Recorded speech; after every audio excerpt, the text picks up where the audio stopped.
Welcome back po sa ating channel. Nakakabigla, kapatid ni Catherine Bernardo may patutsyada kay Daniel Padilla. Alamin ang buong detalye. Wala mang binanggit na pangalan, feeling ng fans, si Daniel Padilla ang pinatatamaan ng kapatid ni Catherine Bernardo sa ipinost nito sa social media. Ito'y may connect pa rin sa kontrobersyal at patuloy na pinag-uusap ang paghihiwalay nina Catherine at Daniel matapos ang 11 years na relasyon. Maraming nag-react sa Facebook post ng nakatatandang kapatid ni Catherine na si Kay Bernardo nitong nagdaang December 1. Ito'y may kaugnayan sa isyu ng karma na hango sa lyrics ng kanta ng American singer na si Taylor Swift na may title na, Karma. Ang nakasaad sa Facebook reel ni Kay, Karma's gonna track you down. Karma takes all my friends to the summit, ang buong mensahe ng sister ni Kath. Super react syempre ang mga netizens at agad itong ikinonek sa breakup ni Catherine at Daniel na umano'y may kinalaman sa cheating.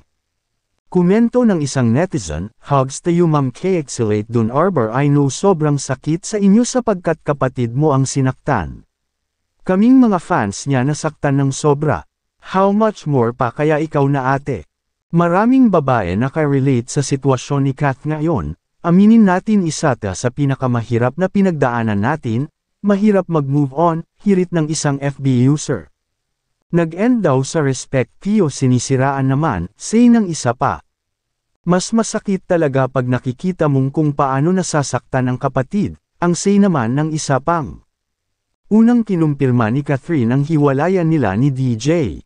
Aniya sa kanyang Instagram post, like any other relationship, we tried our best to make it work. We've been drifting apart for a while now, and we ultimately had to accept that we can't go back to where we used to be. It just won't be fair to pretend that everything is still the same. These past few months have been tough, but thank you for giving us the time we need to process the pain and finally face the elephant in the room. Our love story began with respect and ended with respect, ang bahagi pa ng pahayag ni Kath. Ito naman ang official statement ni Daniel sa hiwalayan nila ni Catherine, ang mga alaala natin ay laging kung baon sa aking puso at magiging liwanag sa mga madidilim kong araw.